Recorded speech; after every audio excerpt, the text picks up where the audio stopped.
This is the 2027 Chevrolet Bolt, an inexpensive but effective subcompact hatchback EV. Hey everybody, it's Tom from Vehicle Visionary. I hope you're having a great day. Here on the front end, you will find some LED lighting, believe it or not, even though we're below $30,000. That's going to include our LED daytime running lights, also the LED turn signals, and our LED headlights. We also have LED tail lights out back. And while the front end may not be real swoopy and sporty looking in this particular case, it's going to get the job done for you. You do have a little bit of air going in right down here to help with the battery.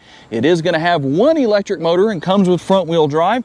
Our Chevrolet badge, the bow tie badge, will be right here. And we're going to have a combination of a lot of body color here and gloss black. A little bit of a spoiler right down here on the front end. That's not gloss black, which is a good thing because that's where most of the damage can occur from driving down the road with all the rocks and debris and all that kind of stuff.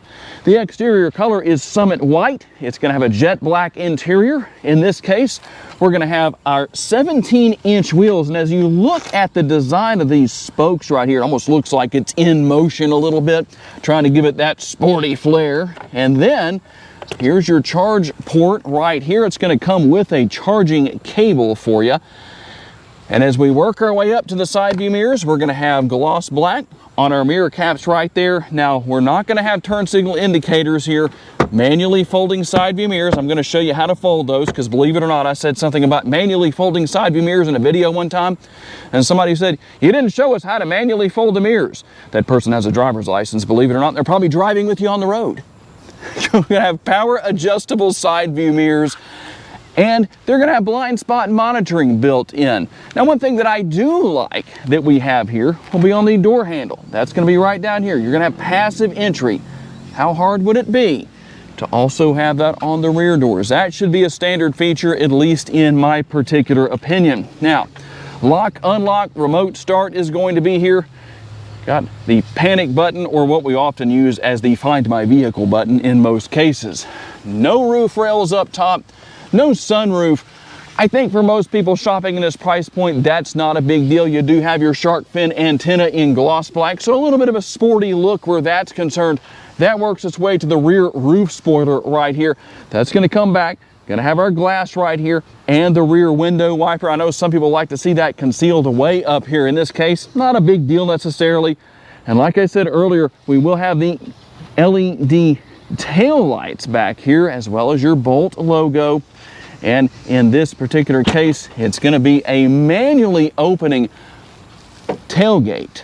Now, I told you you have your single electric motor here, and here it is. You can actually see it. You don't have a front here or a front trunk. But one thing that I did find was interesting, when you go to put the prop rod in place, it's nice and highlighted in yellow right there. So let's talk about numbers. 210 horsepower, and we're going to also have 169 pounds-feet of torque, 0 to 60 in about 6.7 seconds. Top speed is an electronically limited 95 miles an hour. If you take that limit off, who knows how fast you could really go.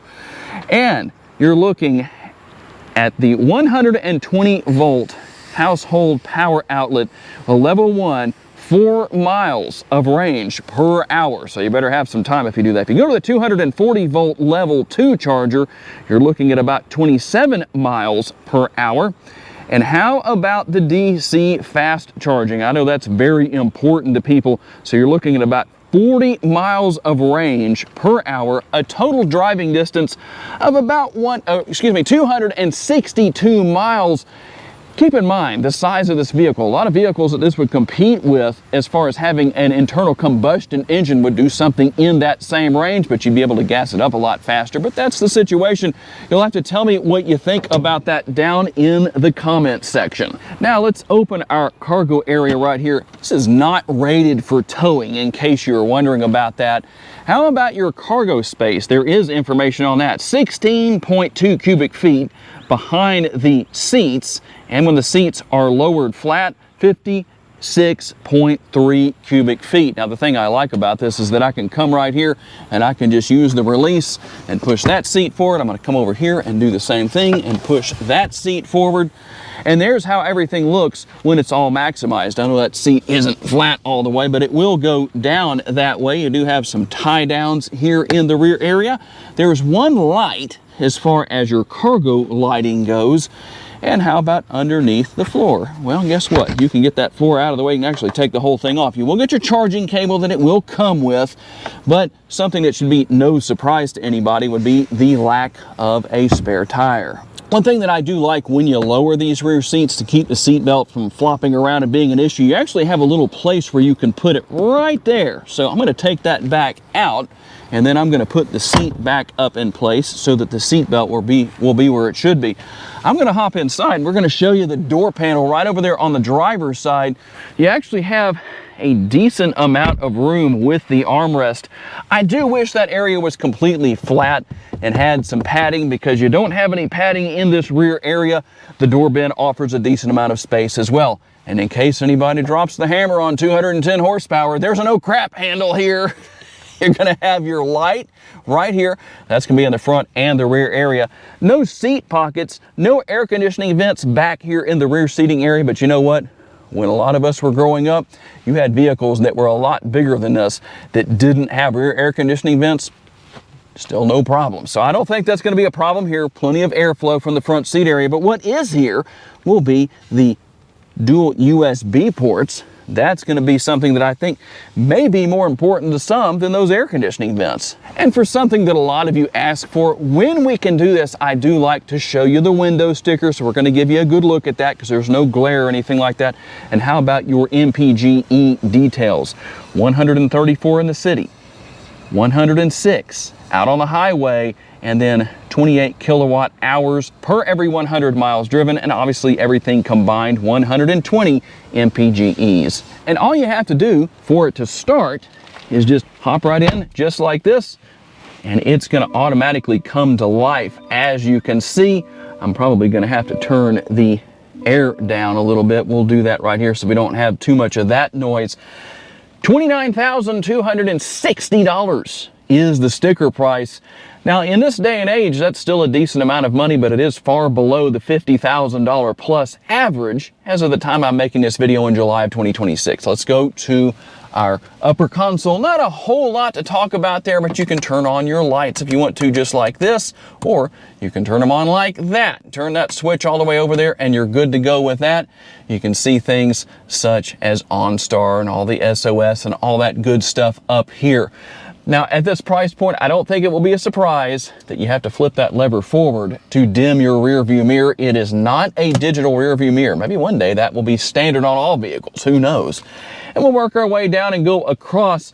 Here's what we're going to have. You can see that we have the area up here. I like that. A little bit of storage beneath that. And then the traditional glove box. Nothing out of the ordinary where that is concerned. And then we'll work our way over to the passenger side door panel. We're going to have that same setup that I wish was completely flat with the armrest, and then we're going to have quite a bit more space with the door bin down there than what we did in the rear.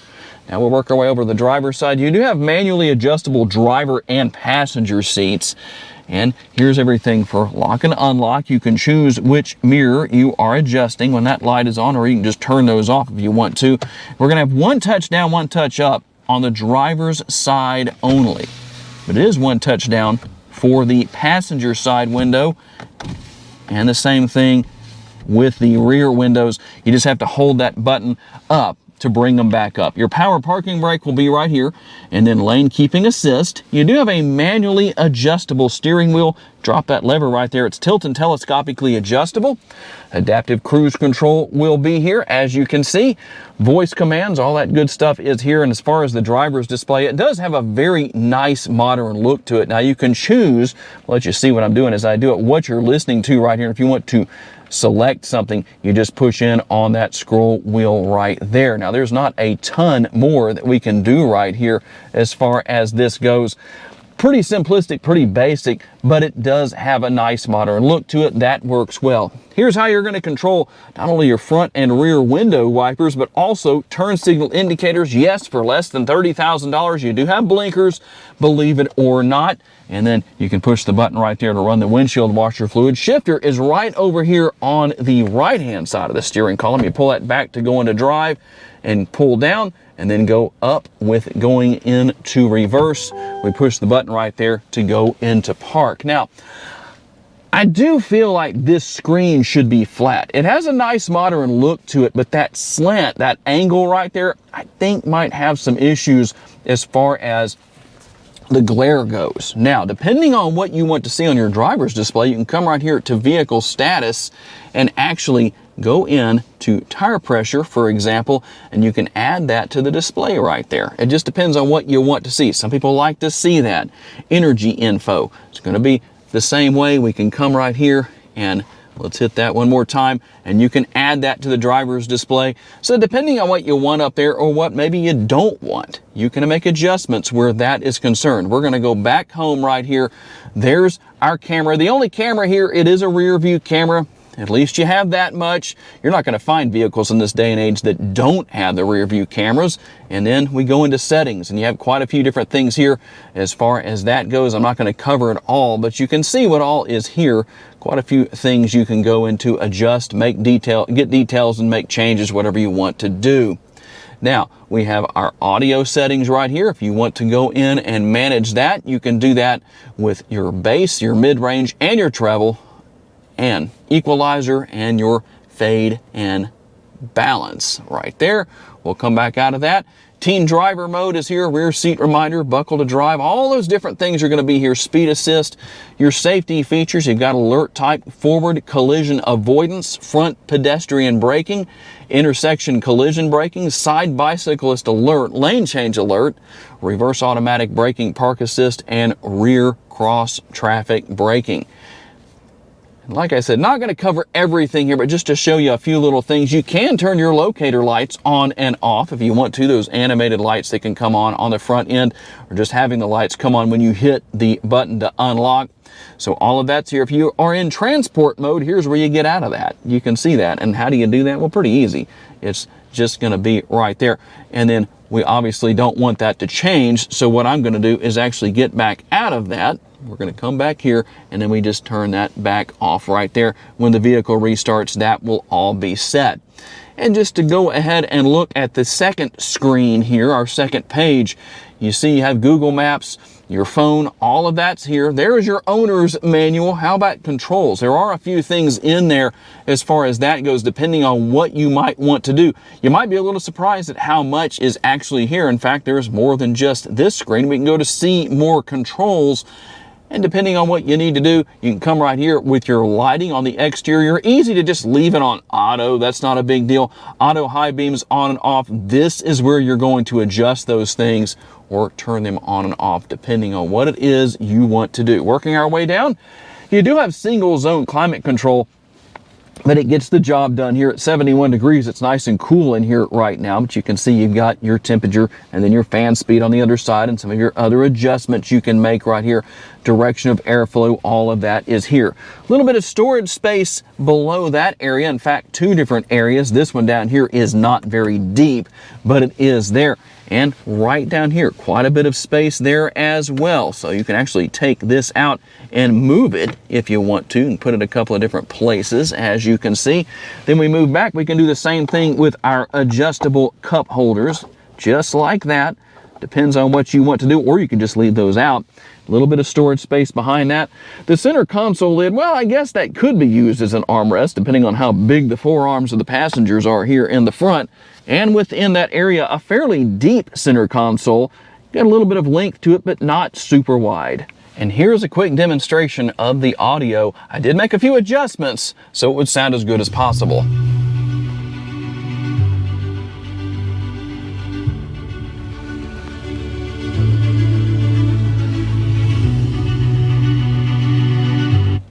May not be the most high-end, has some decent sound to it, and you can tune it to your liking. One thing I didn't cover that I want to make sure I hit before we do the test drive, you do have your driving modes here, and here they are: normal, sport, snow and ice, and then you have my mode where you can go in and customize things if you want to. All right, here we go on our test drive in the 27 Bolt, and I'm just gonna let you listen for a few seconds.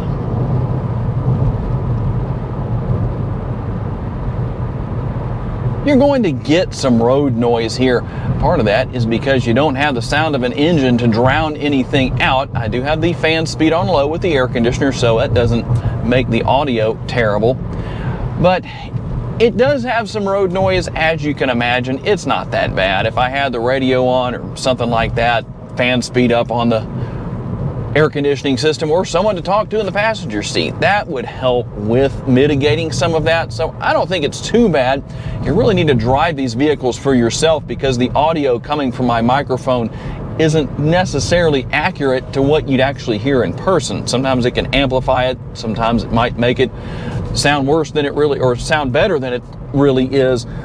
You have to determine what's acceptable for you based on your personal needs, desires, whatever your situation is with that. Now, as far as the overall driving experience goes, the ride quality is pretty good. The seats are, I'd say, fairly comfortable. I think I could drive for quite a while and be okay. Easy to see out of. You do have your blind spot monitoring built into the side view mirrors, as I mentioned earlier in the video.